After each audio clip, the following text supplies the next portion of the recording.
Hi,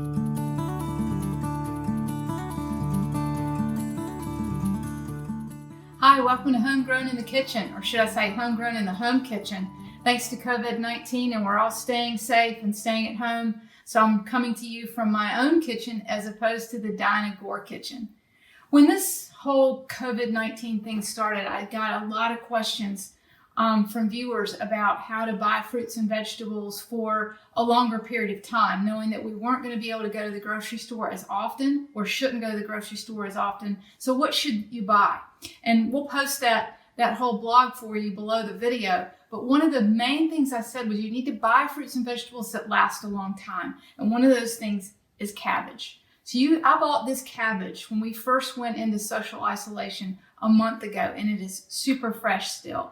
Keep it in the back of your refrigerator and keep it cold, and it will stay fresh for a long time. And this is a great recipe that uses red cabbage, which I'll talk more about in just a few minutes, and something that you probably also have on hand that also lasts a long time, and that's onions and apples. Lasts a long time in your produce drawer. This is a braised red cabbage that's a European recipe that has a great sweet and sour flavor notes to it. So let's get started. This recipe calls for half a red cabbage, about a pound of red cabbage. I'm going to shred this cabbage. It doesn't have to be a fine shred or any kind of special cut. This recipe is not something that you can use green cabbage for, but this really needs that red cabbage, and it's just a beautiful color. You can cook this in an Instapot, and it's going to cook on high for about 5 minutes. I'm just going directly in the Instapot with this, and then we're going to manually vent it. You could also cook this in a slow cooker on high for 4 hours, or you can cook it on top of the stove, braising it in a Dutch oven. So we're going to get our onion in, and we're just going to slice this onion up. We're not going to chop it or do anything fancy with it, just some pretty thin slices. We're going to get the onion in there. And then this is a sweet and sour dish, so some of the sweet is going to be a little bit of sugar we'll add in just a minute, but also some of the sweet is an apple. Any kind of apple will do, whatever you have on hand. If you were buying an apple specifically for this, I would get a sweeter apple like a Fuji or something like that. And I've removed the peeling. So these apples are just getting sliced, not super thin. Again, this is going to cook for a fair amount of time, or in this case, on a fair amount of pressure. So they're going to get very incorporated into this dish. You're not even going to see these apples. And now we've got to do our sauce, or what makes this braised red cabbage. The kicker is red wine vinegar. And so we've got 1/3 of a cup of red wine vinegar that's going in, 1/3 of a cup of red wine. If you don't want to use red wine, you can use a little bit more red wine vinegar, and you can use water. But if you have some really inexpensive red wine, the acidity of the red wine is really nice in this.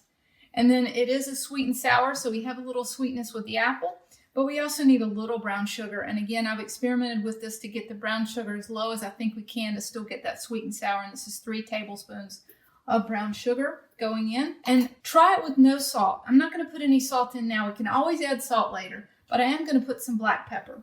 Just about 7 turns of the black pepper. If you like more, add more. Not a fan of black pepper. Isn't that great? It's great cooking at home. You can leave it out. Also, key ingredients are 1 bay leaf and a cinnamon stick. If you don't have a cinnamon stick, you could add a half teaspoon of cinnamon. Would give you very much the same flavor. So I'm going to put the lid of the Instapot on. I'm going to set it to seal. I'm going to set it to pressure cook on high for 6 minutes and take the keep warm off. And so after this finishes pressure cooking, I will manually vent this, and we'll take a look at our braised cabbage. So we cooked this on high pressure for 6 minutes. I vented it manually, and it wasn't quite done. So I turned it back on for 2 more minutes for a total of 8 minutes on high pressure, and then vented it manually. So we can take a look at what our braised cabbage looks like.